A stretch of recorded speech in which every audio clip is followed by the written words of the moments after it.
O Senhor é o meu pastor,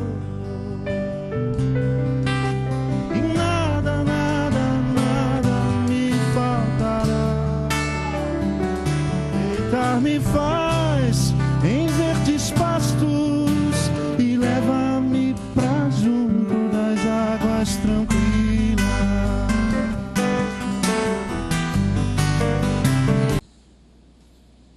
Uma boa tarde a todos.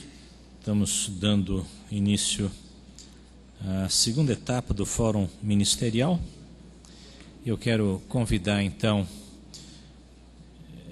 Bruno Brandão, Magno Paganelli e Ken Davis, que estarão apresentando as suas comunicações, virem à frente, tomarem lugar à mesa.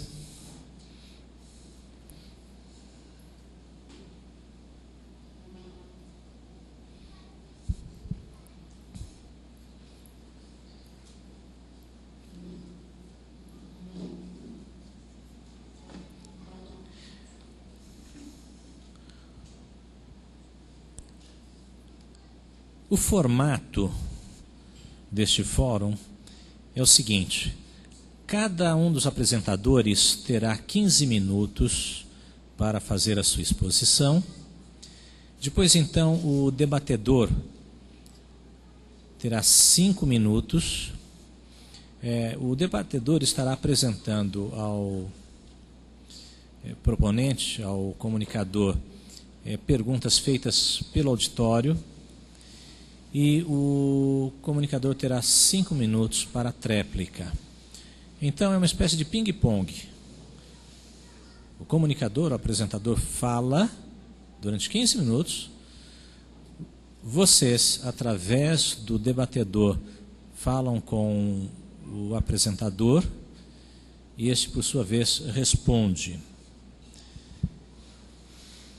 Então, acho que está claro. Eu gostaria de apresentar as pessoas aqui envolvidas. O debatedor é o Jonas Madureira, que é membro da Igreja Evangélica da Bela Vista, bairro de São Paulo. Ele é mestrando em filosofia pela PUC de São Paulo, é bacharel em filosofia pela PUC de São Paulo e bacharel em teologia pelo Betel Brasileiro. Ele atua como professor de teologia sistemática e de filosofia no Betel Brasileiro e no seminário Betesda. Os nossos apresentadores são Magno Paganelli, que é bacharel em teologia pela FAETAD, é pastor, autor de mais de 30 livros. Ele tem colaborado com Arte Editorial, Editora Candeia, Editora Vida Cristã, são editoras evangélicas. O Bruno Brandão é pastor da Igreja de Atos, em Fortaleza, no Ceará. Ele é formado em Engenharia pelo Inatel, no estado de Minas Gerais, e em Teologia pelo Seminário Palavra da Vida, em São Paulo, Atibaia, São Paulo. O Ken Davis, ele é membro da Primeira Igreja Batista em Jardim das Embuias, na cidade de São Paulo. Ele é mestre em Teologia pelo Dallas Theological Seminary, nos Estados Unidos. Há 19 anos, missionário no Brasil, e pastoreou a Igreja Batista Betel em Floriano. No momento, ele é o diretor executivo de Edições Vida Nova.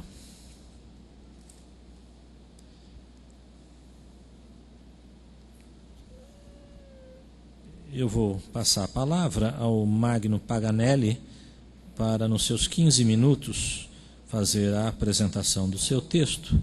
E digo ao auditório e aos participantes da mesa que eu vou ser exigente na cobrança do tempo. Terá 15 minutos, sim, mas não mais. Boa tarde a todos. Devo confessar que tenho sido torturado mentalmente desde que me passaram que esse formato tem 15 minutos. Isso é uma palestra que eu dou para diáconos. Começa às 9 da manhã e vai até às 4 da tarde. Então, para mim, tem sido terrível extrair aí, pelo menos, alguns pontos que eu julgo ser interessantes apresentar aqui hoje. Só algumas considerações para situar vocês no cenário do que eu vou falar. Eu trabalhei um tempo atrás numa editora e era responsável pela recepção das obras e propor ou não a publicação das mesmas.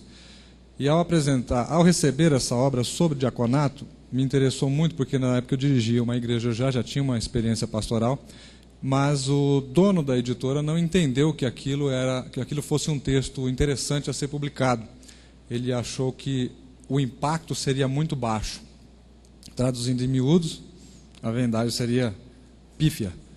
Mas eu alimentei aquele tema, aquela proposta no meu coração, perdi o contato com o autor, mas falei um dia ainda publico, produzo algo sobre isso. Na semana que eu decidi escrever o livro, eu lancei um livro, chama O Livro dos Diáconos. Na semana em que eu decidi escrever o livro, houve ordenação de ministros na igreja onde eu sou pastor auxiliar. Curiosamente, foram ordenados 30 pastores e 120 diáconos, ou seja, 4 vezes o número de pastor. Como atuo no segmento editorial, rapidamente eu fiz a leitura seguinte: a produção literária no Brasil é inversamente oposta ao cenário que nós encontramos nas nossas igrejas. Se você vai abrir uma igreja, você precisa de um pastor e pelo menos meia dúzia de diáconos. Mas só que nós produzimos inversamente o contrário. Por quê? Será que é porque o diácono não precisa ler? Essa foi uma das oposições que eu enfrentei quando falei que ia escrever o livro. Mas você vai lançar livro para diácono? Diácono não lê livro. E eu me questiono, diácono não lê porque não precisa ou porque não tem literatura para ele ler? E pesquisando o que é que tem disponível, descobri que há uns 3, 4 títulos do diácono Leci Nunes, publicados pela JUEP, que, sem desmerecer a obra, ele é um conteúdo básico a respeito da diaconia, e também há as obras de diaconias publicadas pela Sinodal, que em alguns casos a pessoa tem que fazer um curso de filosofia para poder entender, porque o nível é nivelado por cima. Então a proposta minha foi produzir algo intermediário, que pudesse atender ao cenário brasileiro e propor modelos, apresentar modelos, resgatar modelos históricos do diaconato e o modelo bíblico também de como é o serviço do diácono. No início da igreja cristã, dos primeiros séculos, eu destaquei, eu tive que colocar em tópicos, porque realmente 15 minutos para mim repito, é uma tortura. A diaconia se desenvolveu nas comunidades onde foram fundadas igrejas. A gente tem alguns itens curiosos a respeito do desenvolvimento dessa função ou ofício. Aí é uma outra questão teológica, se o texto de Atos 6 é uma declaração de ofício, é a instituição do diaconato, ou se aquilo só era uma função a ser exercida pela igreja, mas essa é uma outra questão. Mas no início da igreja, os diáconos subornavam guardas para poder atender às necessidades dos presos, necessidades de evangelização, necessidades físicas e inclusive as necessidades das suas próprias famílias. No 3º século, diz a história que o bispo Cornélio tinha 1.500 viúvas carentes ao seu cuidado. Isso em função da mentalidade que ele tinha absorvido, observando o serviço diaconal da igreja. Sabemos que os enterros eram dignidades humanas, haja vista os faraós, e os diáconos é quem cuidavam dos enterros no início da igreja.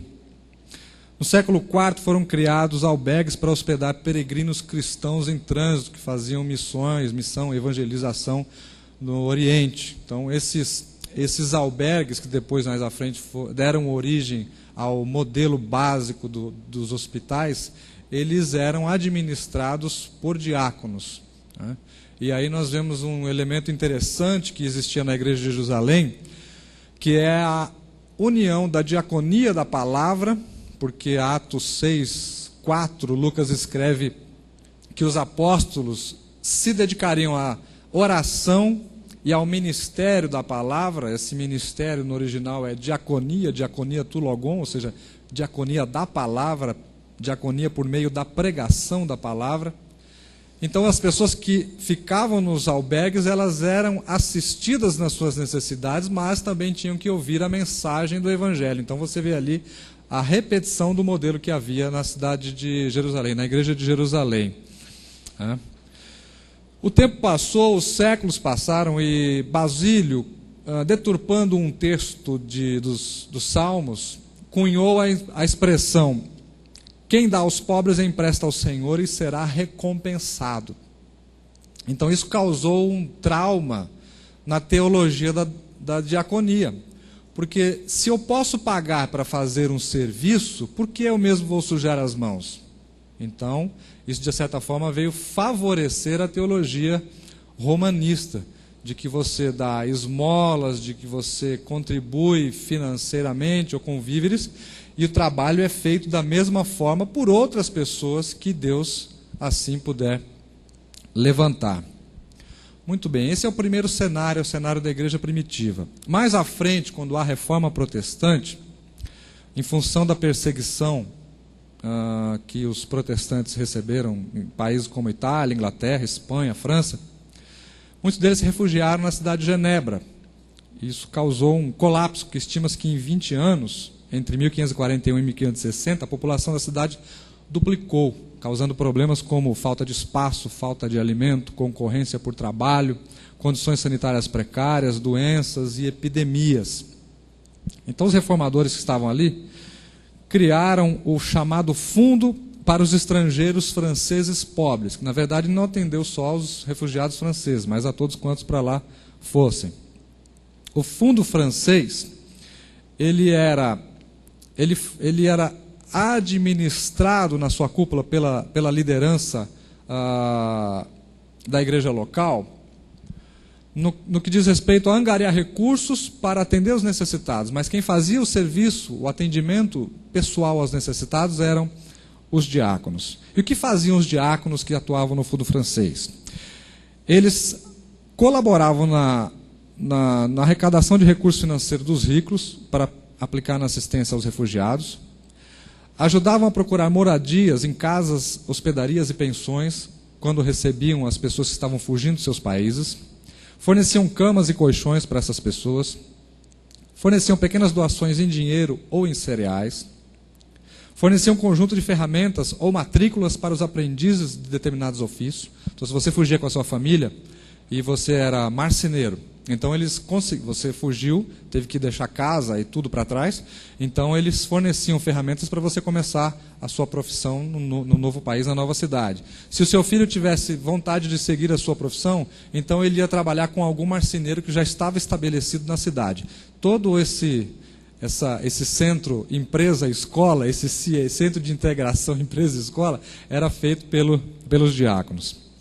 Eles contratavam amas de leite ou mães adotivas para bebês que perderam suas mães durante a fuga. Contratavam serviços médicos, cirurgião e farmacêutico. Compravam tecidos e contratavam alfaiates e costureiras para fazerem roupas aos pobres. Contratavam copistas em tempo integral para copiarem sermões dos reformadores. Então não era somente dar o peixe, né? Custeavam a distribuição de saltérios e inários e livros religiosos. Sustentavam pastores missionários e viúvas e órfãos de pastores que morriam no exercício da sua função. No auge da Reforma Protestante, na cidade de Halle, na Alemanha, em 1694 aproximadamente, a diaconia local criou um mega empreendimento que fazia o seguinte: era algo, quem aqui conhece a cidade universitária, a USP em São Paulo? Era algo como a USP. As atividades ali eram desenvolvidas na seguinte metodologia: escola para os pobres. Um campus com mais de 2.000 jovens protestantes estudando em tempo integral. Orfanato.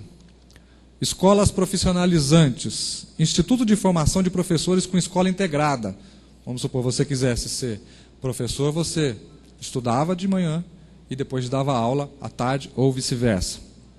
Seminário Universal, escola de formação modelo em agricultura e horticultura, com uma companhia atacadista integrada, ou seja, tudo que era produzido naquele campus era vendido para os maiores centros comerciais da época e os fundos revertidos para que aquilo pudesse realmente prosperar ainda mais.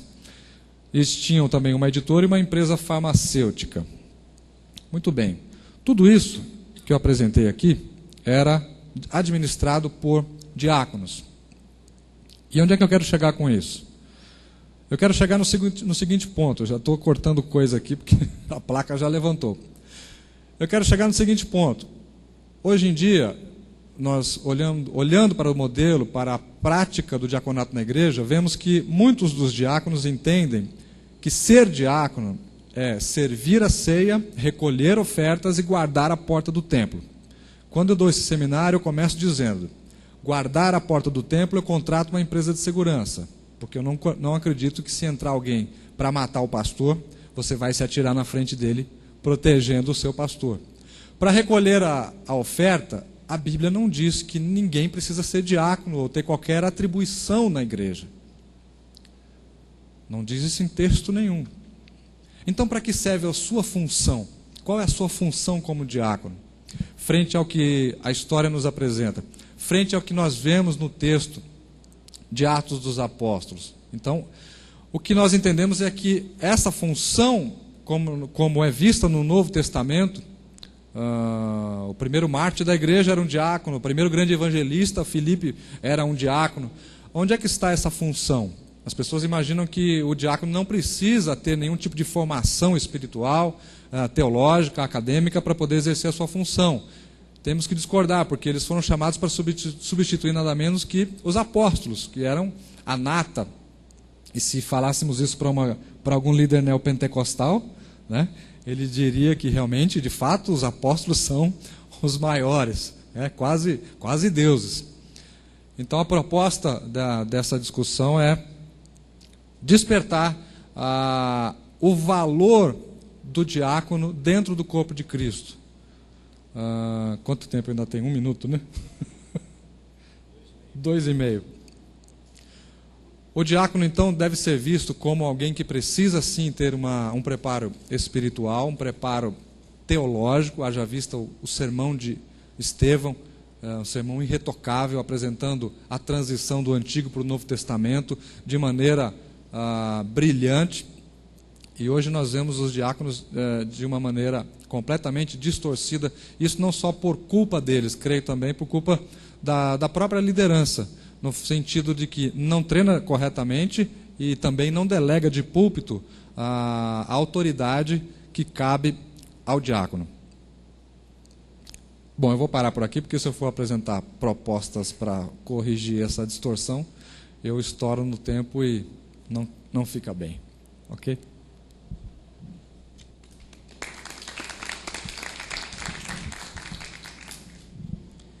Vamos passar para o momento de debate. Eu peço àqueles que têm perguntas que encaminhem aqui para frente, por favor. Bom, Magno, quando eu li o seu texto, sua comunicação, e ouvindo agora você falar, algumas coisas ficaram bem mais claras do que eu tinha percebido no texto. Uma das coisas que eu achei interessante no seu trabalho é essa quebra desse rótulo de que o diácono é uma espécie de garçom, recepcionista da igreja e etc. Eu acho isso extremamente louvável, uma tentativa de recuperar um sentido mais bíblico, neotestamentário do conceito de diaconia. Né? Mas umas coisas que me inquietaram no decorrer da leitura, vou exemplificar isso numa passagem. Eu acho que eles não tiveram acesso ao texto, mas uma das coisas que eu achei interessante foi que você tenta, de alguma forma, justificar essa nova esse aparente novo sentido de diaconia, ou essa recuperação do sentido original de diaconia, e isso a partir de uma leitura bíblica do diácono como servo. Se eu entendi bem, você busca, de alguma forma, elencar algumas passagens do Novo Testamento que possam justificar exatamente essa relação, de que o critério que estabelece, de fato, uma definição do diácono como diácono na perspectiva neotestamentária é o ser servo. E aí você usou um método interessante, inclusive você até cita mais para frente o Berkhoff, etc., que é uma tentativa de colocar a doutrina ou colocar um conceito e de repente fundamentar ele do ponto de vista bíblico. Aqui eu encontrei uma coisa que é muito curioso e que eu queria ouvir mais você nessa sua colocação, que é como você lida com essa tentativa de recuperar um argumento mais bíblico de algo tão assim comum e presente na história da igreja, inclusive na igreja contemporânea, né? Mas olhando para o texto e buscando fundamentar textualmente. Então, por exemplo, você diz, eu encerro por aqui, né? Você diz que o diácono ele deve ser servo. E a minha pergunta é: seria de fato uma peculiaridade única e exclusiva do diácono ser servo? Você usou um texto, por exemplo, aqui, de 2 Coríntios 4, 5, que você diz: mas não pregamos a nós mesmos, mas a Jesus Cristo, o Senhor, e a nós, como escravos ou servos, né, que seria a palavra, de vocês por causa de Jesus. E aí você diz assim, né, por causa do senhorio de Paulo, além de servo, escravo das comunidades. Por causa do senhorio de Cristo, exatamente. E a minha pergunta é... Não, conclui? Então, a pergunta é a seguinte, né? Quando Paulo diz, né, que ele é servo, ele abre o Romanos lá para dizer que ele é servo de Cristo Jesus, será que ele tem noção ali mais uma aplicação de serviço social à comunidade? Ou será que não estaria ali uma confissão de fé do senhorio de Jesus que se conclui na apresentação de Paulo em Romanos? Eu utilizo no livro bastante passagens de Paulo, onde Paulo se apresenta até aparentemente de forma contraditória. Ele diz em determinada passagem que ele, dentro da vocação apostolar dele, ele serve as igrejas usando esse termo diaconia. Então parece uma contradição de termos. Como ele, o apóstolo, é o servo, como o grande é o menor. Então para que eu faço isso? Para mostrar que como a igreja entendia a própria vida cristã, ou seja, dentro do senhorio de Cristo, só há diaconia onde existe o senhorio de Cristo, só há apostolado onde existe o senhorio de Cristo. Então Paulo servia como servo da palavra, dentro do seu chamado, assim como todos nós devemos servir ao Senhor dentro do senhorio dele, mas servindo da melhor maneira. Agora, quando você falou no começo, qual a relação entre essa preparação, qual a relação existe entre o menor servindo? Para ele melhor servir, ele precisa ter um preparo. Então, eu chamo a atenção exatamente para isso. Por que eu uso passagens de Paulo para falar sobre serviço? Porque Paulo era extremamente preparado e ele se via como um servo. Ele, sendo extremamente preparado, podia se colocar no pedestal. Mas não, ele se apresentava, inclusive em determinadas passagens, como doulos de Cristo. Ou seja, como escravo de Cristo. Nem servo ele usa. Ele se coloca numa categoria mais inferior ainda. Se vemos o hino de Filipenses 2, né, você tem ali os níveis. Ele se despojou, tem a kenosis, depois se fez homem, se fez escravo e ainda morreu com a morte mais vergonhosa que existia. Então, o fato de você servir não implica em que o fato de você ser servo não implica em você não ter que ter preparo. Ao contrário, implica em você ter melhor preparo para melhor servir, para servir com mais excelência, para servir com mais bagagem. Não sei se eu respondi a sua pergunta. É por aí? Então tá ótimo. Ok. Bom, acho que tem uma pergunta aqui da plateia, que é uma pergunta interessante. Ele diz assim: Magno, nos seus estudos sobre a diaconia, qual foi o papel das mulheres? Qual a posição mais equilibrada, na sua opinião, sobre a mulher como diaconisa? Tem um capítulo sobre diaconia feminina no livro. Eu procuro apresentar os prós e contras. Esse é um estilo que eu adoto como escritor. Eu gosto de mostrar os dois lados, não saio batendo só no lado que eu acredito. Eu apresento o lado de quem ataca a diaconia feminina, mas pessoalmente falando, eu acredito na instituição da diaconia feminina e apresento os textos com relação a isso. Tanto em 1 Timóteo, como nas passagens onde Paulo cita as mulheres, como tendo servido a igreja. E tem um relato histórico também, que não deu para trazer, mas mostra a diaconia feminina no 1º, 2º, 3º, 4º, 5º século e mais recentemente o papel das mulheres no serviço. Eu prefiro acreditar que a diaconia feminina faz parte do contexto do Novo Testamento. Ok? Que me perdoem os presbiterianos. Mas eu sou do Brasil.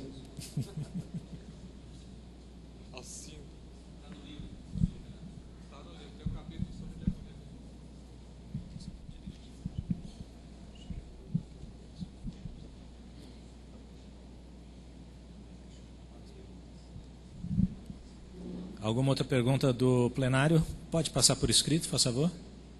Isso, ótimo.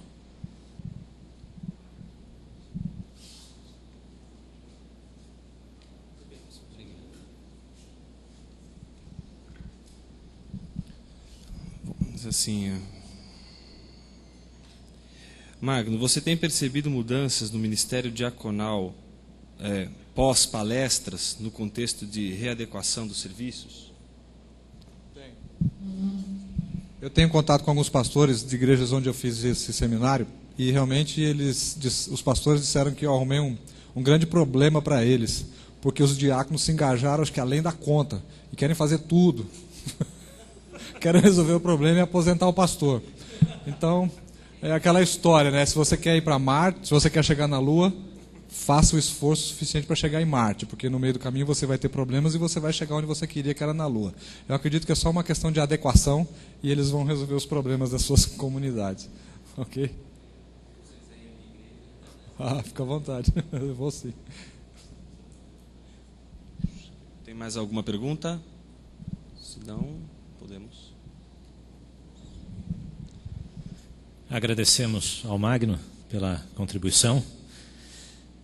Deus abençoe sua vida e ministério. Vou passar a palavra agora ao Bruno Brandão para expor o seu assunto. Graça e paz, irmãos, irmãs. Eu queria inicialmente fazer uma pequena correção. Eu não sou bacharelado em teologia. Minha passagem pela Palavra da Vida foi uma passagem rápida. Eu fui recebido ali como aluno visitante e tivemos a oportunidade de estar 1 ano ali com os irmãos, fazendo algumas matérias eletivas e procurando reconhecer e discernir o chamado de Deus para a minha vida e para a vida de minha família. A minha formação teológica ela é informal, ela é prática, ela é ministerial e ela é fruto de um esforço pessoal que se manifesta pela minha vinda aqui, né? Eu procuro estar presente em alguns eventos, gosto de teologia, entendo a importância disso para a minha vida de devoção e de adoração e para o meu próprio ministério e tenho procurado construir a minha capacitação dessa forma, né? É graça de Deus a minha presença aqui, eu creio que para todos também. Fui surpreendido aí com uma passagem para estar aqui. Conseguimos recursos para inscrição e aprovação nesse momento, né, que realmente foi surpreendente para mim.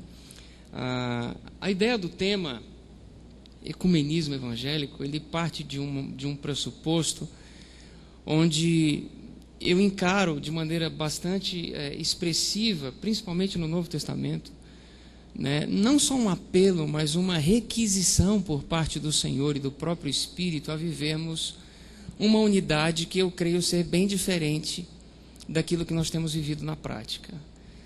Eu acho que o que estamos fazendo aqui como crentes em Jesus não deixa de ser uma expressão dessa unidade, mas não chega a ser a unidade que o Senhor requer. Eu acredito que nós vamos viver, de fato, a verdadeira unidade quando formos o que somos aqui, lá fora. E eu entendo que o que tem sido fruto ou resultado dos esforços das igrejas cristãs em termos de busca pela unidade é muito mais uma pseudo-unidade que tem mais a ver com o famigerado ecumenismo do que propriamente dito com aquilo que o Senhor tem para nós, né? Foi compartilhado aqui em algum momento das preleções sobre João 17.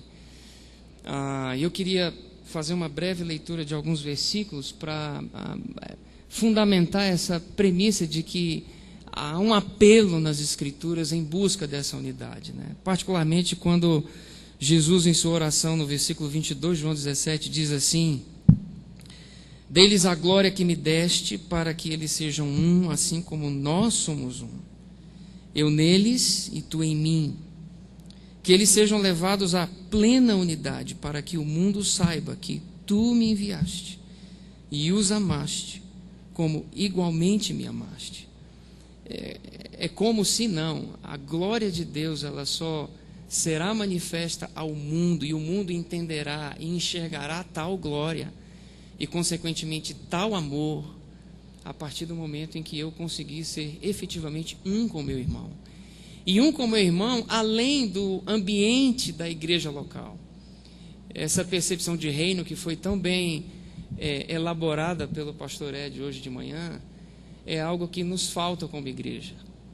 Na verdade, nós estamos muito mais empenhados em edificar um reino muito mais pessoal ou denominacional do que um reino cuja abrangência transcende as paredes e as cercas da minha igreja ou da minha própria denominação. E a grande questão é o que eu tenho feito com isso.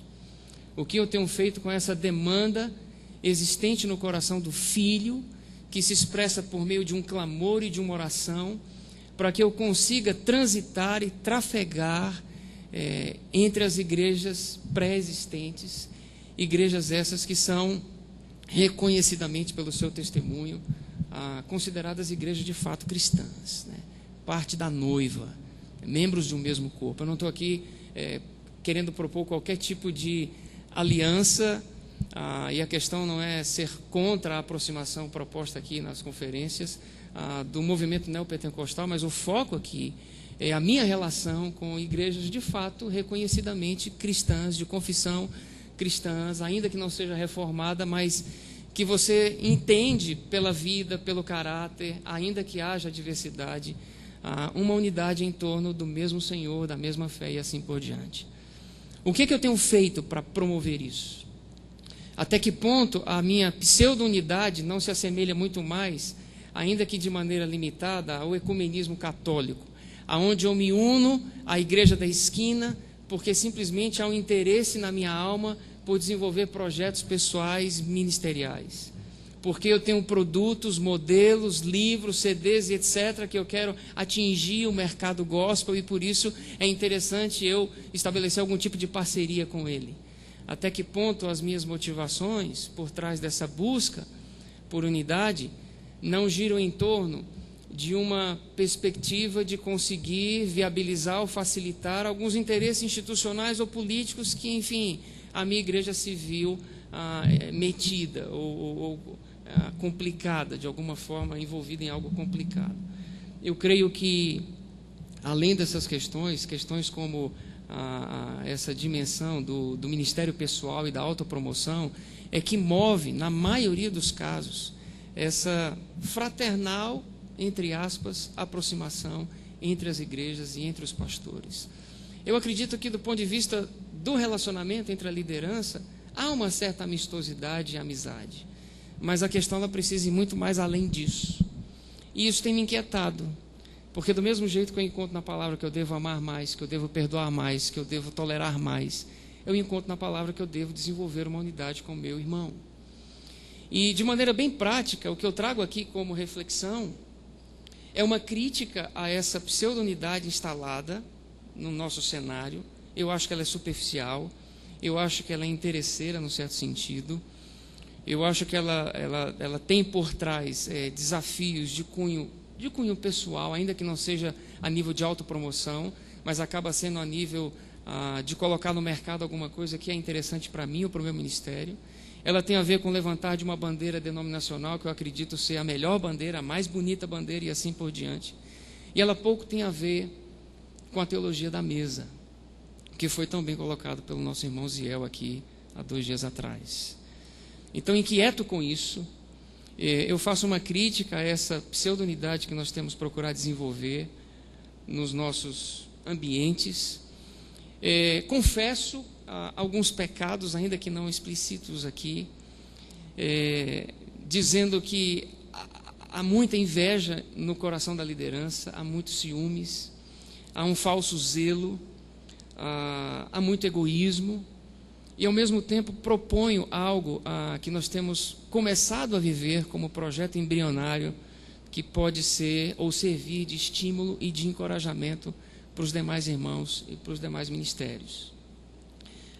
Inquieto com esse desafio que a própria palavra nos faz, em prol da busca da unidade, uma unidade que tem a ver com uma unidade de fé e uma unidade de conhecimento, segundo Paulo em Efésios capítulo 4.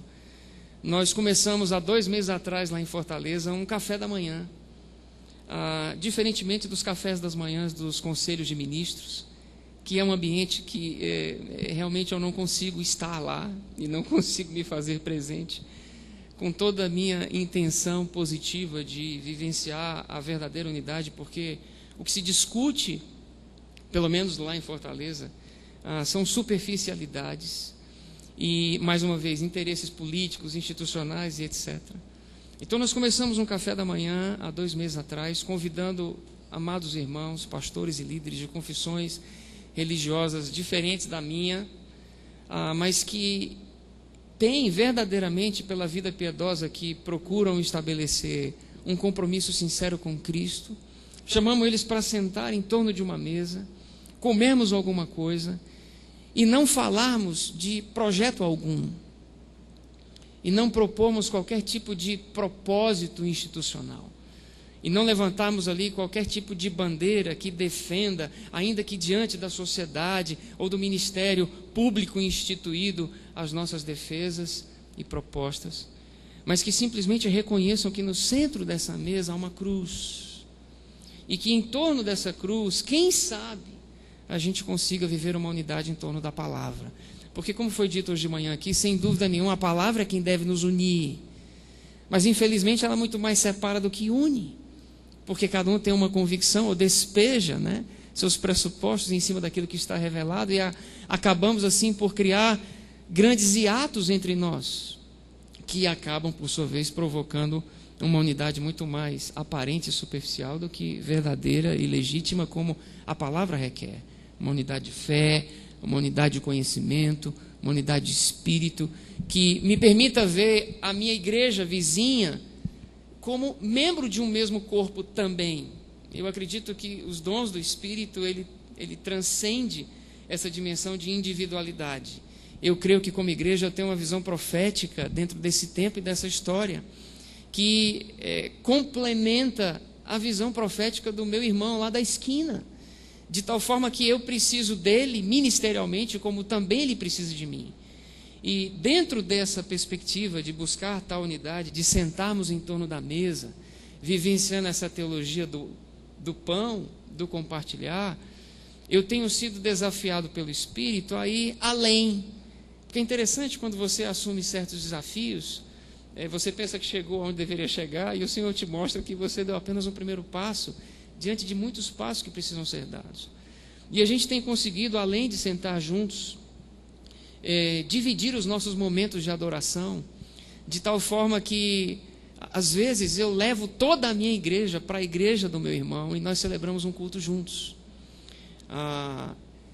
Eu me coloco na condição de ouvinte, não de ovelha propriamente dita. Eu não estou querendo aqui quebrar hierarquias, nem estou defendendo a certa independência que a igreja precisa ter e tem que ter como agência do reino, mas nesse exercício de fraternidade, de amor, que consegue vivenciar essa experiência de estarmos debaixo da cruz para ouvirmos o que o outro tem a dizer e aprendermos com Ele, eu entendi do Senhor que precisamos também fazer isso.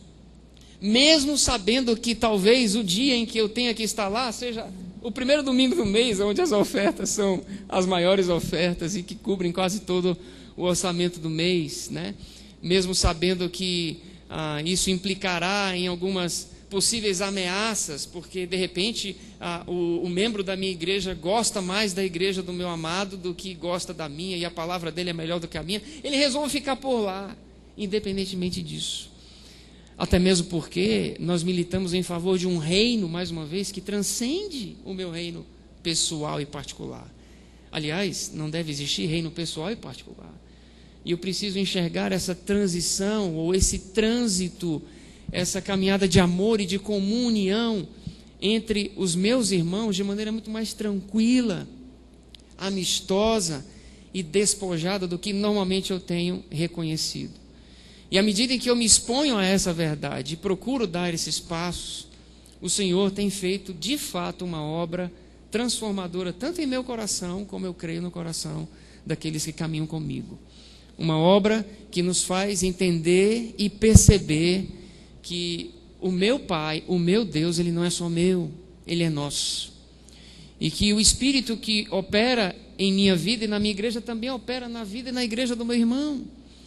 E que é possível servir tanto lá quanto cá, sem perdermos uma identidade como corpo e como família local, mas, ao mesmo tempo, sem perder a perspectiva de que a noiva e de que a igreja ela é muito maior do que aquilo que nós somos como igreja local.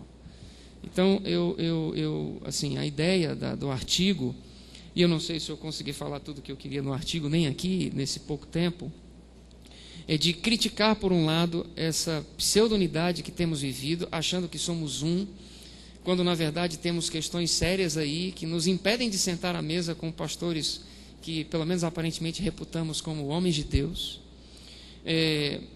Desafiá-los a uma autocrítica e a uma autoconfrontação, reconhecendo o fato de que por trás dessa nossa dificuldade exista, talvez, grandes e sérios pecados com os quais você nunca ousou lidar, como ciúmes, inveja e assim por diante, cobiça, etc.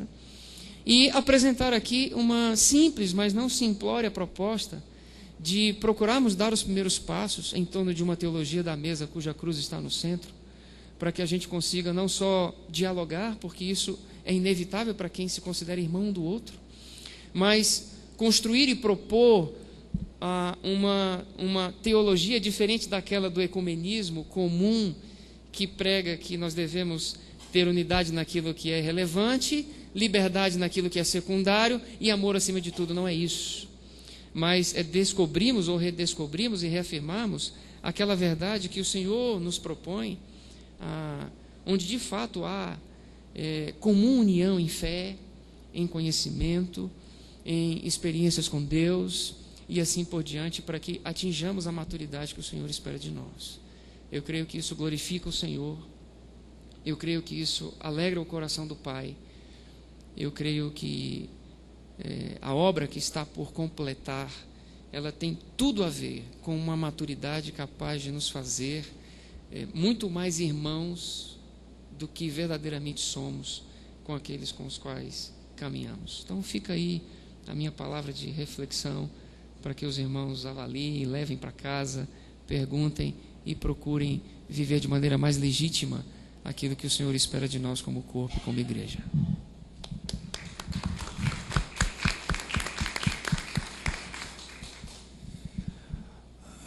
Bom, Bruno, eu vou prescindir dos meus 5 minutos que eu teria de direito para fazer as questões. Vou fazer uma questão minha objetiva e tem a ver já com uma questão que veio da plateia. Eu tive a impressão de que, em alguns momentos, unidade seria entendido no mesmo sentido de mesmidade, de ser o mesmo, de ter o mesmo pensamento, de ter Então, minha pergunta seria, de um modo bem objetivo e breve, não haveria possibilidades de se ter unidade na diversidade, onde não há mesmidade, onde não há o mesmo pensamento, onde não haveria possibilidade de se estabelecer uma unidade a despeito das diferenças de pensamentos, da diferença que há no ambiente dos relacionamentos sociais. Esse seria o ponto, principalmente nos relacionamentos na igreja, esse seria o ponto. E eu já vou aproveitar e fazer uma pergunta que veio da plateia, que tem a ver com essa minha questão, que eu acho que aí podemos adiantar um pouco aqui. A pergunta que veio da plateia diz assim: tendo em vista que somos fruto de uma reforma protestante, qual seria o limite da unidade? Quais seriam os parâmetros ou os critérios para determinar uma união eclesial, ou como você chama, o ecumenismo evangélico?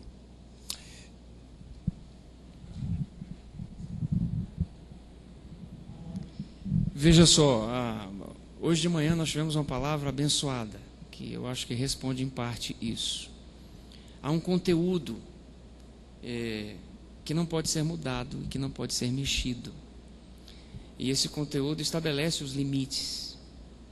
E esse conteúdo diz: o Evangelho é o Evangelho do reino de um rei.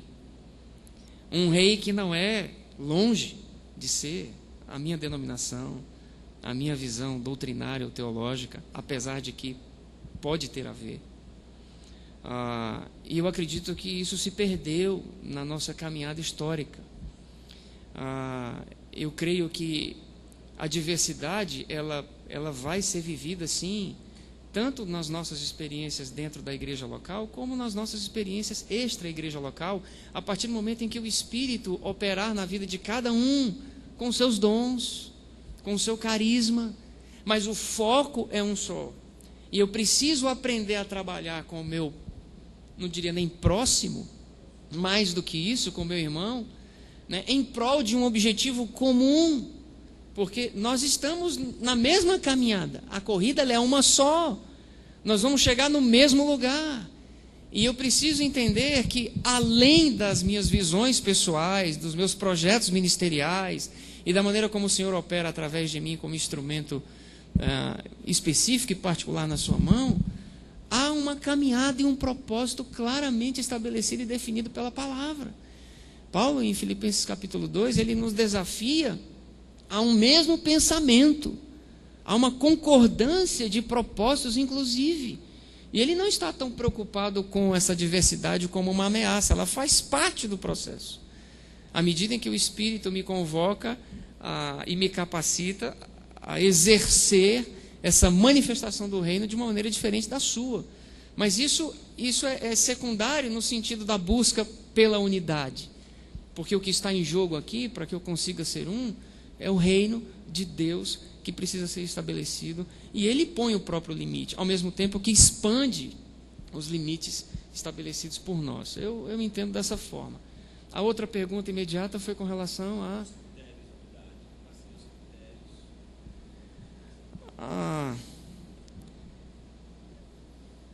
Eu, particularmente, assim, eu acredito que esses critérios eles vão ser estabelecidos pouco a pouco, à medida em que é claro que a palavra define aí uma série de critérios que passa por postulados doutrinários, convicções de fé e etc.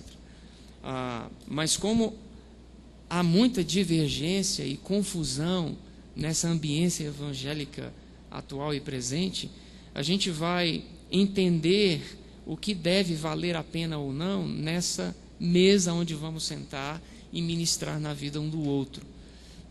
Eu acredito que critérios fundamentais que não podem ser mexidos, né, são os critérios relacionados a amor, a santidade, a própria divindade de Cristo e uma série de aspectos que tem a ver com a própria doutrina e teologia.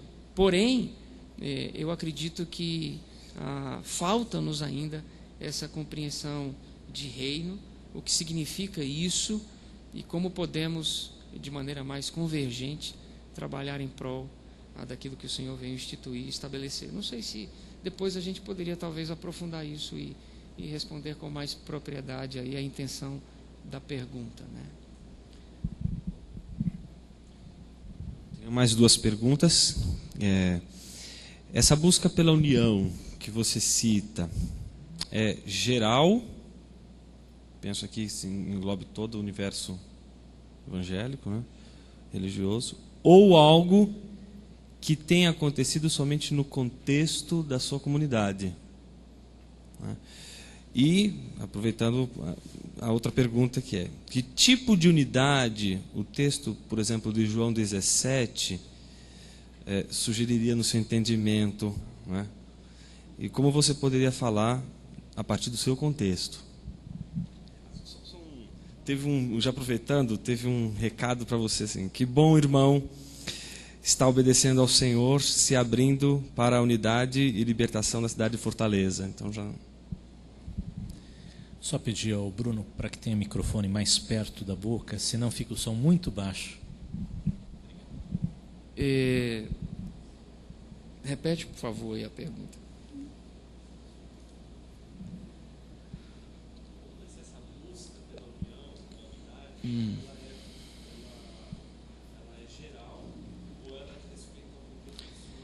Eu acho que ela não é geral. Eu acho que ela não é geral. Deveria ser. E eu não estou aqui propondo uma unidade onde você vai quebrar as estruturas existentes e vamos agora formar um catolicismo evangélico, tá certo? Não é isso que eu estou falando. Mas é que eu acredito que nós temos dificuldades em avançar um pouco mais em direção às minhas igrejas irmãs. Nós temos dificuldade em avançar nessa direção, porque estamos cheios de pressupostos cujos fundamentos e bases têm muito mais a ver com uma visão de reino pessoal, limitada, pequena, do que propriamente aquilo que o Senhor tem para nós. Conseguimos avançar um pouco quando há interesses por trás, né? E eu acho que isso ilegitima a nossa busca por unidade. Eu não tenho que ter interesse nenhum ao buscar estar perto do meu irmão, ao caminhar um pouco mais com ele, ao aprender com ele e assim por diante, a não ser o interesse de glorificar o Senhor por meio da unidade de João 17, a não ser o interesse de querer expressar para o mundo lá fora, quando me questionam, por que vocês têm tantas igrejas? E eu dou aquelas respostas assim, porque no Espírito nós temos a liberdade, etc., mas eu sempre fico com, assim, porque nós somos difíceis e no fundo somos egoístas e queremos construir o nosso próprio reino e assim por diante. Eu entendo que em João 17... a ideia por trás disso é que o mundo possa olhar para as igrejas, ainda que na sua diversidade, e perceba entre elas, ou dentre elas, um amor e um comprometimento e uma busca por um interesse único tão grande, tão verdadeiro, que isso há de contagiá-los, de inspirá-los e de levá-los a uma aproximação a nós. Eu quero conhecer esse negócio aí, eu quero viver isso daí, de alguma forma, né? No caso de Fortaleza, as iniciativas que têm surgido lá, elas são alvos da minha crítica. Porque quando surge aqui e acolá uma manifestação de unidade, elas sempre trazem por trás um interesse pessoal específico de um projeto, de um ministério, de um evento que vai acontecer na cidade. Aí sim, por causa disso, vamos nos unir, vamos tomar um café da manhã e assim por diante. Passado o evento, vendidos produtos, estabelecidos métodos e projetos ministeriais, etc., cada um por si, Deus por todos, e as pessoas vão se perdendo porque não se entendem, não se ajustam, não se ajudam, a fim de que consigamos ter uma visão teológica equilibrada e assim por diante, né? Eu entendo dessa forma, é mais ou menos assim que a gente tem caminhado, e é a minha visão acerca de como as coisas têm acontecido por lá, né?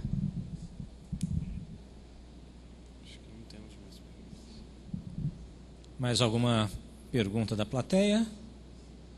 Se não, nós... sim. Faltou responder uma pergunta, Bruno, sobre que tipo de unidade o texto de João 17 você entende... A que tipo de unidade o texto de João 17 você entende chamar-nos? Poderia falar do contexto de João 17? Para mim é uma unidade de amor e de cumplicidade, porque o exemplo trazido aqui como referência é a relação do filho com o pai. É claro que eu não vou me submeter e obedecer ao meu amado pastor, cuja igreja está ali na esquina ou a 2 quarteirões da minha igreja, como Jesus fazia com o Pai. Por outro lado, eu acredito que essa ênfase, ela salta aos nossos olhos e invade o nosso coração, quando o desafio é que eu seja um não só com os meus dentro da minha casa, não só com os meus dentro da minha comunidade, mas com os que também são meus, do ponto de vista do reino, da noiva e da igreja como um todo. Essa palavra para mim aqui é uma palavra que ela abrange toda essa dimensão de relacionamento que faz parte da minha vida como filho e como servo de Deus na minha experiência existencial. Ela faz parte da minha vida com a minha família, com os meus irmãos mais próximos e com aqueles irmãos que até 3, 4 dias atrás eu não conhecia e que hoje conheço e posso dizer que os amo em Cristo Jesus e que quero viver com eles uma experiência de comunhão tal que o Pai seja glorificado com isso. Onde voluntariamente eu posso até me submeter a Ele por entender, a despeito das nossas diferenças, que o mesmo Espírito que opera em mim, opera nele e eu tenho algo para com ele aprender, ao mesmo tempo que eu tenho algo para com ele ensinar. Eu tenho vivido isso no meu quarto aqui. Estou com mais 3, né? E temos origens diferentes, escolas diferentes, histórias diferentes, talvez doutrinas diferentes, mas temos criado nesse ambiente doméstico um ambiente onde a gente possa compartilhar verdades, convicções, e numa experiência de amor, sem limites e sem barreiras, entenda isso nas suas devidas proporções, consigamos crescer e aprender uns com os outros. Eu acho que é por aí o caminho, né? E eu acho que o João 17 tem tudo a ver com isso. Obrigado. Agradecemos ao reverendo Brandão, pedindo que Deus abençoe sua vida, seu ministério. Tem a palavra o Ken.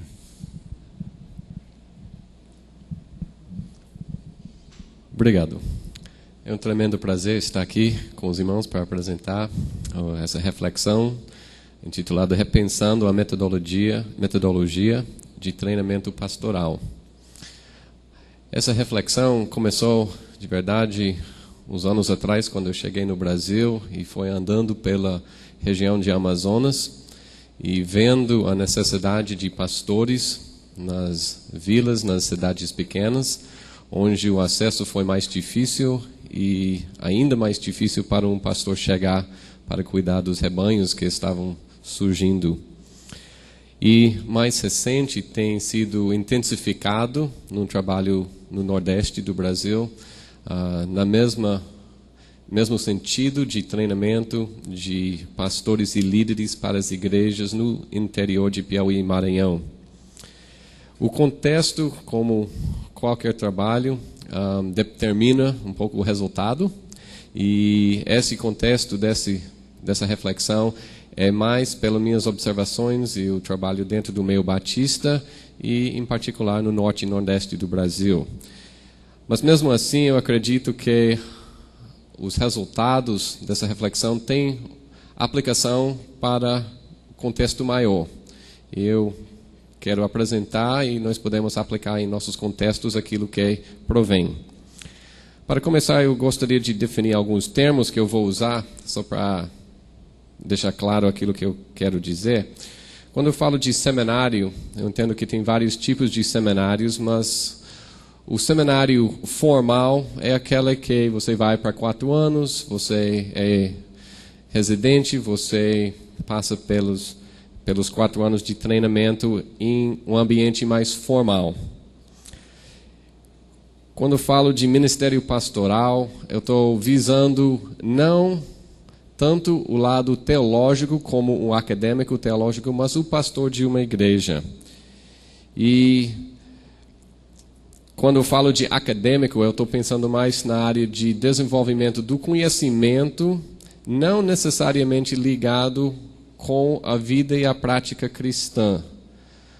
Nós temos muitos livros que nós podemos ler ao longo da história da igreja. Nós temos teólogos que são bem lidos, pessoas que têm estudado muita coisa, têm chegado às suas conclusões academicamente falando, mas a sua própria vida não refletiu uma profunda relacionamento com Cristo.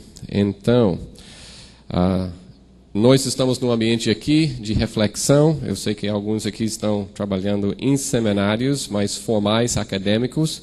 Esse trabalho não é para desprezar esses trabalhos, mas para refletir a necessidade de treinamento de pastores no ambiente que é mais direcionado para o treinamento acadêmico.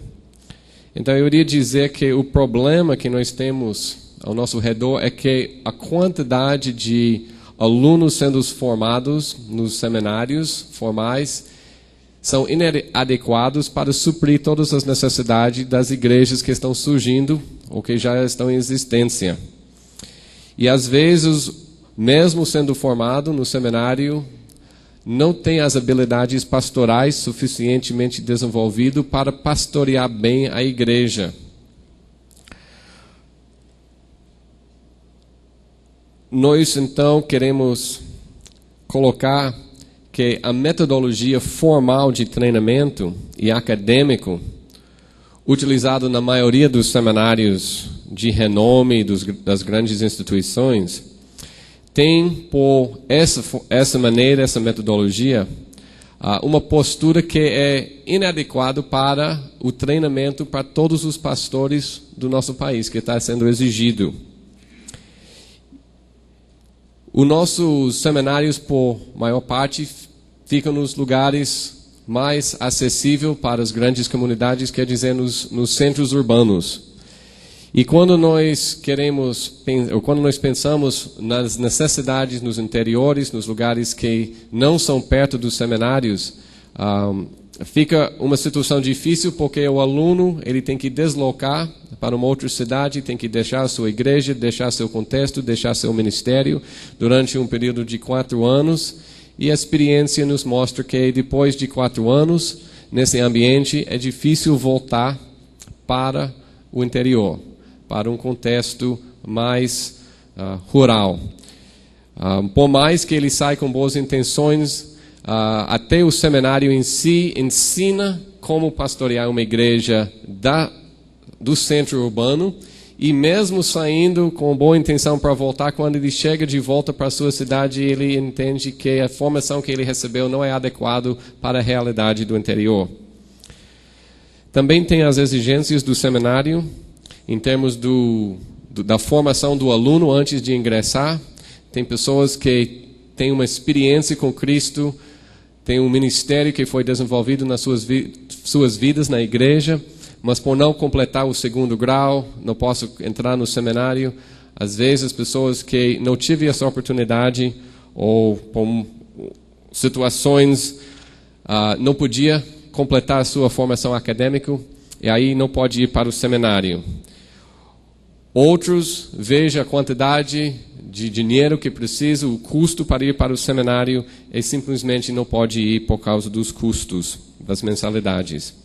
Então, a minha tese aqui reduz no seguinte, que nós estamos diante de uma situação que nós precisamos pensar bem e acrescentar ao nosso sistema de treinamento pastoral várias maneiras de treinar os líderes, os pastores futuros, que não exigem o ingresso nos seminários, nos grandes centros.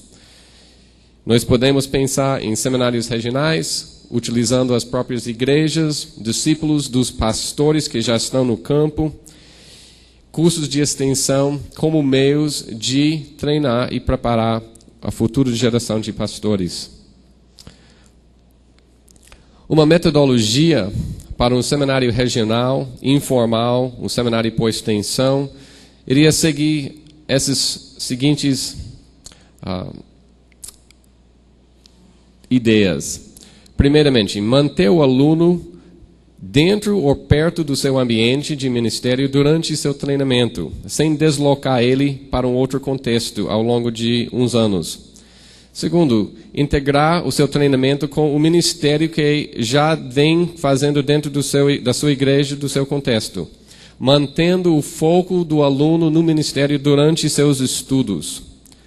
Terceiro, preparar o aluno não somente no conhecimento bíblico, conhecimento histórico, mas também nas áreas de caráter e as habilidades ministeriais. Quarto, utilizar sempre professores que são atuantes e experientes no ministério, não apenas ou não tantos aqueles que estão mais teólogos, mais lidos, mas aqueles que já têm a prática do ministério, que têm demonstrado nas suas vidas a integração da fé com a vida e a habilidade para o ministério pastoral. Quinto, manter os custos dentro das possibilidades dos alunos, fazendo algumas coisas como professores voluntários, já sendo sustentado por suas próprias igrejas, cursos de curta duração, que não exige locais erguidos e mantidos pelo seminário, que pode ser alugados ou igrejas, utilizando igrejas, focalizando o treinamento, o sexto item, focalizar o treinamento para produzir pastores em vez de acadêmicos, em vez de teólogos de mais alta formação, visando o fato que o aluno vai sair para pastorear uma igreja e não necessariamente escrever livros e fazer maiores trabalhos na área acadêmica. E, por último, escolher alunos com base na sua chamada, seu caráter e seu potencial para ser pastores e líderes nas igrejas, e minimizando a ênfase na sua formação acadêmica como qualificação para o ministério.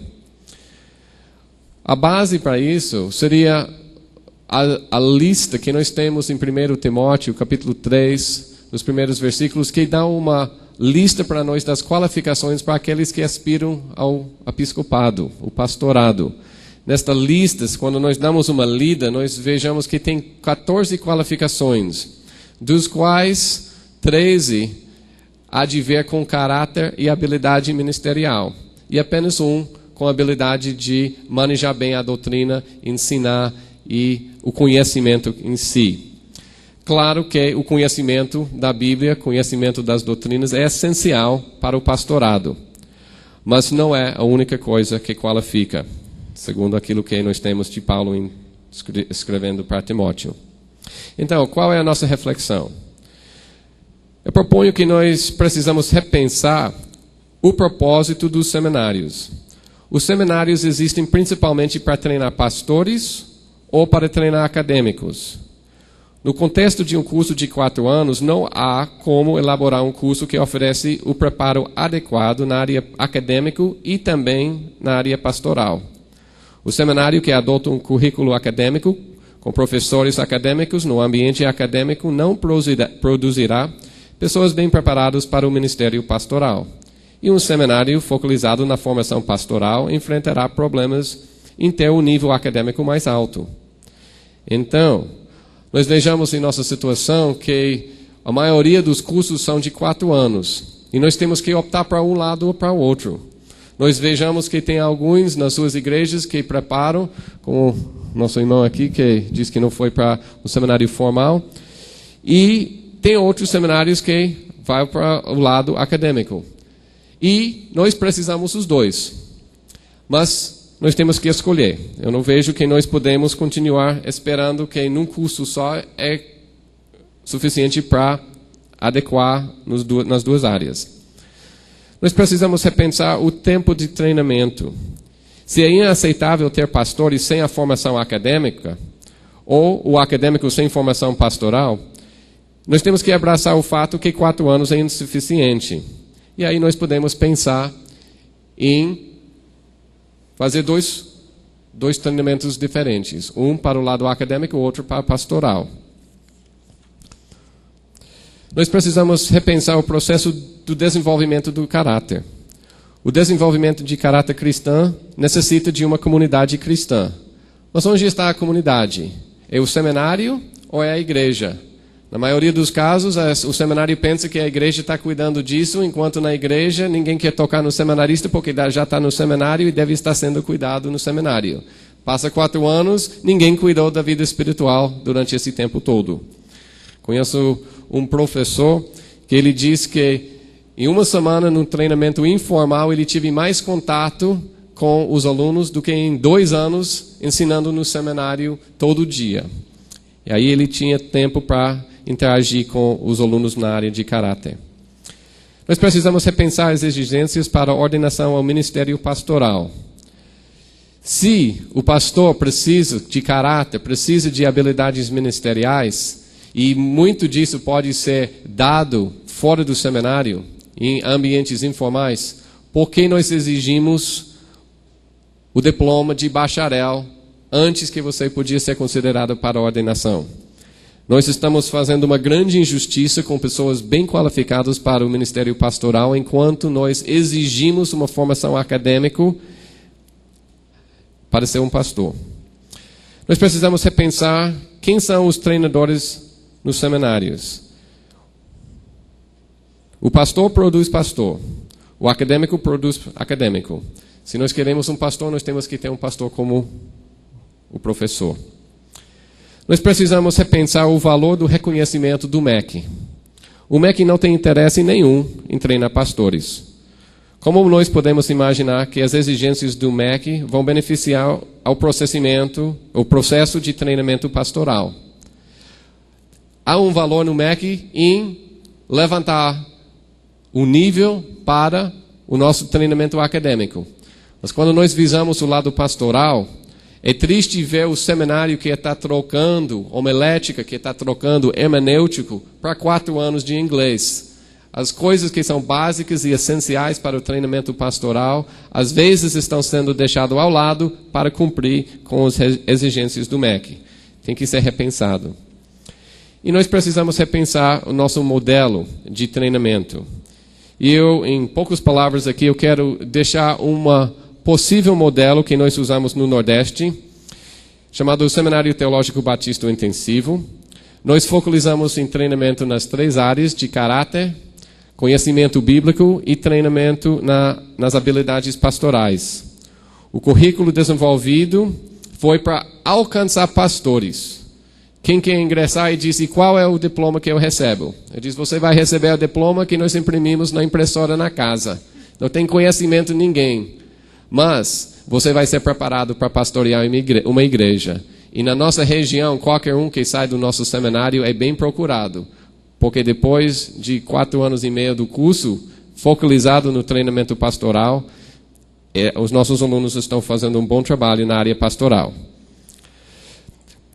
Nós olhamos as qualificações para as pessoas para ingressar no seminário com base no fato que ele tem que saber ler e escrever.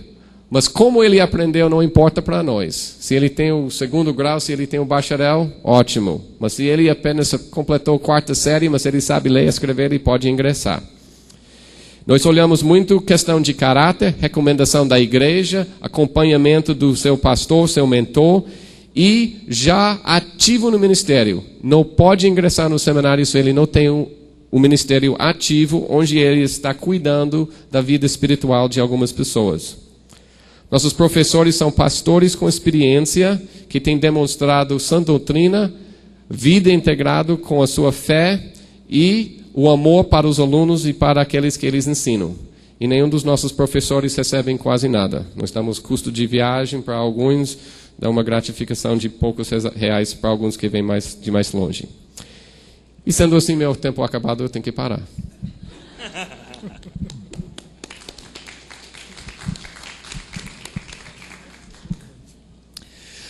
Bom, Ken, eu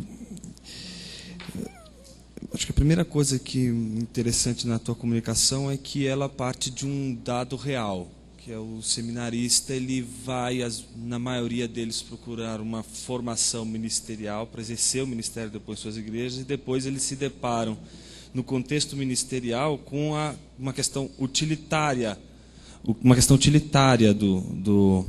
do seminário, né? Bom, para que eu tenho que estudar Barth, Bultmann, Tillich, se eu nunca vou usar isso para a minha igreja, etc. Então, a partir disso, minha pergunta é mais de explicitação. Seria, então, o problema focalizado na mera formação acadêmica, em detrimento da formação ministerial? Então, por exemplo, há uma visão muito otimista, e que não deveria ser, no acadêmico, em detrimento do ministerial, ou esse otimismo é a um determinado tipo de formação acadêmica que, de repente, privilegiaria uma leitura teológica mais voltada para áreas e temas das ciências liberais ou das ciências iluministas, etc. Então, em que medida seria essa crise um otimismo muito mais em direção a uma formação acadêmica específica, que seria privilegiar uma formação, uma estrutura de curso que privilegie, por exemplo, matérias, como, por exemplo, foi discutido, acho que ontem, como teologia contemporânea, ou é uma generalização mesmo da formação acadêmica? Bem, deixa-me ver se a minha resposta responde à sua pergunta. Eu vejo que tem uma valorização desses assuntos que têm o seu valor, mas o problema que eu vejo é que nós não temos dado atenção suficiente em estabelecer a base para o treinamento mais dotado para servir nas igrejas antes de avançar para o lado mais acadêmico, mais profundo nos assuntos. Uns tempos atrás, eu acredito que as igrejas preparavam melhores seus alunos e aí já ingressaram no seminário já com uma base bem melhor do que nós temos hoje com nossos seminaristas entrando. Então, aquilo que eu iria dizer nesse sentido é que nós temos que estabelecer o ABC antes que nós prosseguimos para compor grandes obras literárias. Então, metaforicamente falando dos alunos. Então, se nós não sabemos nem abrir a nossa Bíblia numa passagem que dá uma viúva conforto quando o marido morreu, não importa tanto teoria que eu tenho sobre as ideias de Bultmann de tantos outros teólogos. Então, eu tenho que ter a base primeiro. Então, nós estamos avançando rápido demais e nós temos que tomar um passo para trás. Acho que temos algumas perguntas aqui. Uma delas assim: você identifica uma certa deficiência na formação de pastores dentro dos seminários, mas a formação integral para qualquer um que se dedica ao ministério não deve ter base na capacitação dada pelo Espírito Santo e não no seminário, embora esse seja realmente importante? Sim, o treinamento depende no trabalho do Espírito Santo dentro do próprio aluno. Mas quando no próprio ambiente de treinamento nós não temos o reforço da comunidade trabalhando ao lado dessas pessoas, discipulando, então a tendência é que o aluno desvaloriza aquilo que não é reforçado pelos seus professores, seus tutores, e valoriza aquilo que é. Na minha própria experiência no seminário, eu fui para uma aula, aí o professor do Novo Testamento sabia grego, ele nem pregava da Bíblia, ele pregava só do grego. Eu fiquei lá maravilhado, como eu quero estar como esse homem. E aí eu fui para outra classe de hebraico, e o professor ele pegava o texto de hebraico e a mesma coisa, disse, como eu quero entender hebraico como esse professor. E foi para outro que era um missionário e disse, que experiência boa, eu quero ser um missionário igual desse meu professor. Até que eu cheguei um dia e disse, puxa, quem foi que Deus me fez? Me fez teólogo do Novo Testamento, me fez teólogo do Antigo Testamento, me fez um missionário. Eu tenho que escolher o meu lugar. Então foi aí que eu tinha que começar a ver com quem eu tenho que ser mentoreado. Qual é o meu ministério? Se nós estamos treinando pessoas no ambiente meramente acadêmico, então quem é que está ao lado do aluno para ajudar a caminhar junto com o trabalho do Espírito Santo na vida dele? Nós não podemos deixar só a pessoa, não, estuda essas coisas e se vira lá com o Espírito Santo. É através de pessoas que nós recebemos essa direção em nossas vidas. Bom, a próxima pergunta é essa. Fiz o seminário bíblico Palavra da Vida e obtive investimento nas áreas acadêmica, caráter e ministério. Mas será que não seriam estas tarefas de investimento tarefas da igreja local? Por que precisamos de organizações para-eclesiásticas para realizar um dever que seria da igreja local? Mas isso está certo, que quando a igreja está andando em harmonia com o treinamento, a coisa funciona. A Palavra da Vida faz isso bem. Então, por exemplo, o nosso seminário no Nordeste, nós fazemos isso. Se nós não temos aprovação pela igreja e o compromisso da igreja para andar junto com o aluno, então o aluno não ingressa. Então tem um aluno, não, eu só quero estudar teologia, eu não estou membro de nenhuma igreja, mas eu quero entender as coisas melhores. Qual é o seu ministério? Qual é a sua conexão com o povo de Deus? Não, eu fico viajando, eu passo para cá, para lá, eu vou onde está interessante, eu vou ver onde o Espírito Santo está movendo. Diz, bem, sem compromisso com o povo de Deus, você não ingressa no seminário. Mas quando você tem essa ligação entre o treinamento e a vida e a prática do ministério, a coisa desenvolve muito mais. Um exemplo que eu posso dar é que no nosso seminário nós reunimos durante uma semana em outubro e uma semana em março. Então, o treinamento face a face com o aluno e os professores ocorre durante 10 encontros de uma semana. Mas durante 5 anos, esses alunos estão na prática ministerial, lado a lado com os irmãos da sua igreja. E o que acontece? No final desse tempo, 4 anos e meio, 5 anos, o aluno, ele diz, não, eu quero para ser ordenado para o ministério. Por ter andado em harmonia a igreja, o ministério e o treinamento, eles estão fazendo tão bem quanto os alunos que estão dentro dos seminários que não desenvolveu o ministério na parte de conhecimento e são muito na frente na área de habilidade e de caráter, na nossa experiência nordestina. Quem tem mais algumas perguntas? Você citou especificamente a formação de pastores. Mas nem todos que buscam o seminário desejam uma formação pastoral. Essas suas conclusões se encaixam para a formação de outros ministérios, além do pastoral, ou ela é restrita? Quando você, eu não sei se, deixa eu ver, vou olhar essa pergunta de 2 lados. Se você está falando de treinamento, vamos dizer, missionário, treinamento de um ministério dentro da igreja, eu vejo isso tipo de ministério pastoral. É mão na massa, fazendo a obra lá na rua. Mas, pelo outro lado, eu vejo que nós temos uma necessidade e é louvável o trabalho dos seminários no treinamento acadêmico teológico, porque nós temos que ter teólogos do Brasil.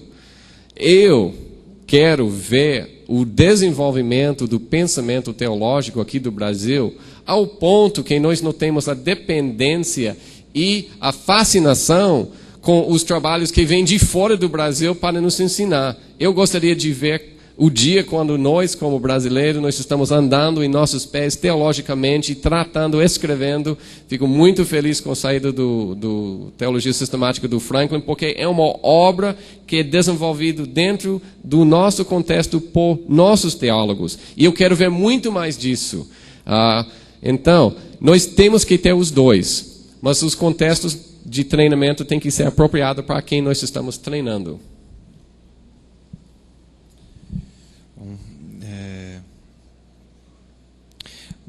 A pessoa faz uma pergunta, né? O que é fazer um bom trabalho na área pastoral? E aproveitando essa questão, tem uma outra que diz assim, né? Qual seria a intenção hoje dos seminaristas? Ser teólogo ou ser pastor de uma comunidade? Você acredita que devemos estar preparados para estas 2 categorias? Depende da chamada. Se Deus chamou você para ser o teólogo, então prepare academicamente para que você pode ser teólogo. Se chamou para você para ser pastor ou outro ministério, você tem que se preparar para aquele ministério. Eu tenho um mestrado. Já tenho sido empurrado pela minha situação, minha posição, fazer o doutorado. Poxa, você tem mestrado, você está na editora, você deve ter o doutorado. Mas a minha chamada é o lado ministerial e olhando mais para a parte ministerial. E eu não tenho achado nos seminários o curso que eu preciso para a minha chamada. Então eu estou procurando com pessoas e com aquilo que eu posso achar o treinamento que eu preciso para o ministério que Deus tem me dado. Mas não está dentro de seminário, dentro de um doutorado. Então eu vejo que cada um de nós temos que ter a responsabilidade de nos preparar para o ministério que Deus nos chamou para fazer. E se o seminário ajuda, ótimo. Se tem que procurar em outro lugar, vai para outro lugar.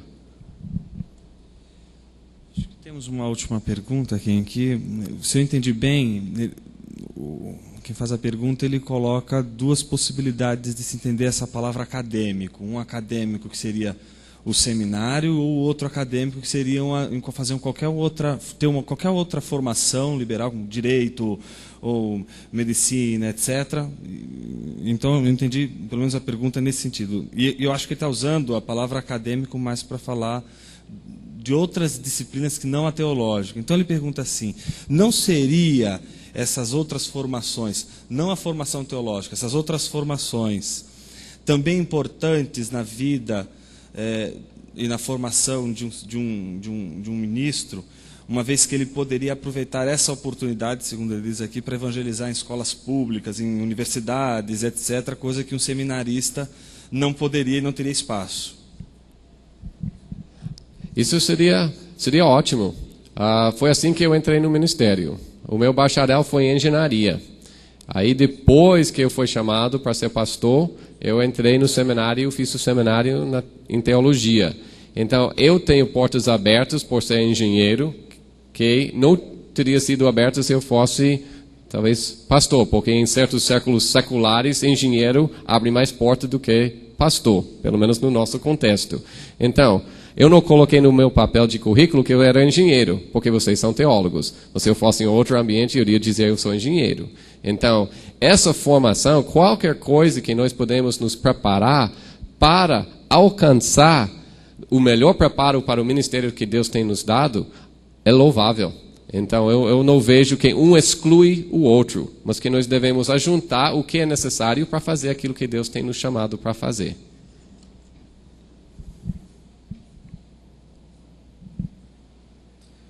Quero agradecer a todos a participação neste fórum ministerial, na sua segunda sessão, nesta tarde de quinta-feira. Obrigado a todos, obrigado aos participantes da mesa, que Deus abençoe a cada um de nós aqui. Há um recado. E quem está ouvindo pela internet? E obrigado a quem está ouvindo pela internet. Uma boa tarde a todos.